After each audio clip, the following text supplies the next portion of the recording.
Hello hi வணக்கம், welcome to Banu cooks. இன்னைக்கு வந்து கிருஷ்ண ஜெயந்தி.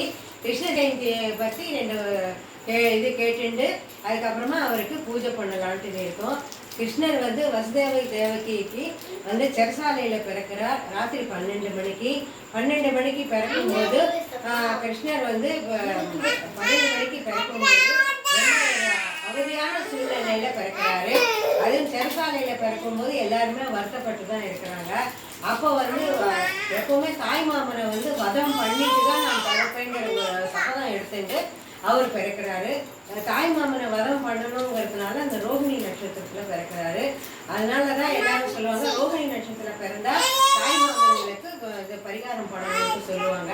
அது ஆதி காலத்தில் கிருஷ்ணருடைய வந்த ஒரு வழக்கம். அதனால வந்து கிருஷ்ணர் பிறக்கிற நேரத்திலேயே அங்கே துர்கையும் பிறக்கிறா.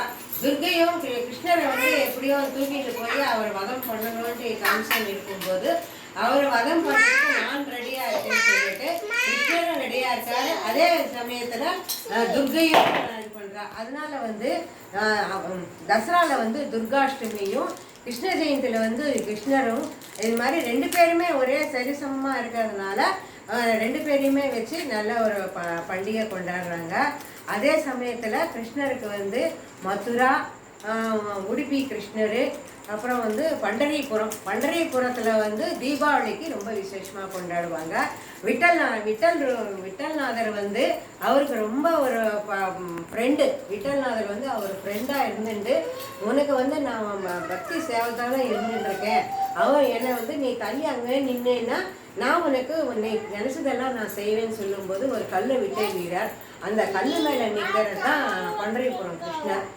அந்த அளவு வந்து அந்த காலத்துலலாம் அவ்வளோ பக்தியாக இருந்திருக்காரு. மகாராஷ்டிராவில் சந்திரபாகா நதி தீரத்தில் பண்டரிபுரம் இருக்குது. இன்றைக்கும் கூட பார்க்க ரொம்ப விசேஷமாக இருக்கும், ரொம்ப நிறைய கொண்டாடுறாங்க.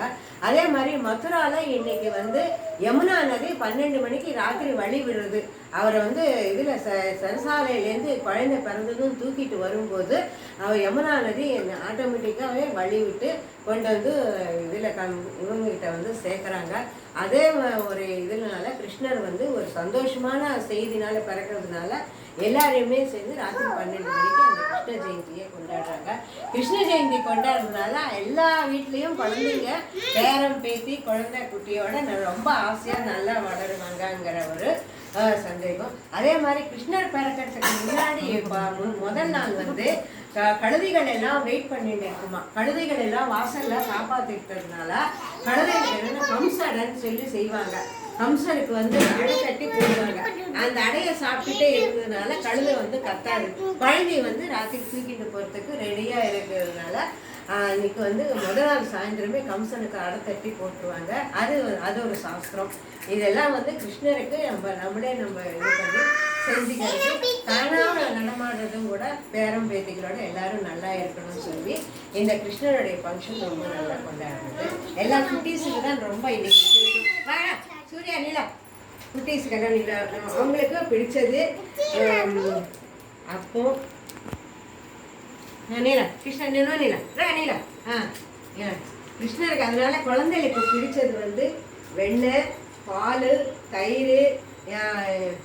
குசேலருக்கு வந்து அவல் பிடிச்சு கொடுத்ததுனால குசேலர் கஷ்டமெல்லாம் தீர்ந்து கிருஷ்ணருடைய ஆதீனத்தில் ரொம்ப நல்லா முன்னுக்கு வந்தார். குசேலருக்கு 27 குழந்தைங்க. 27 குழந்தைங்களையும் 27 நட்சத்திரம் பிறக்கிறாரு.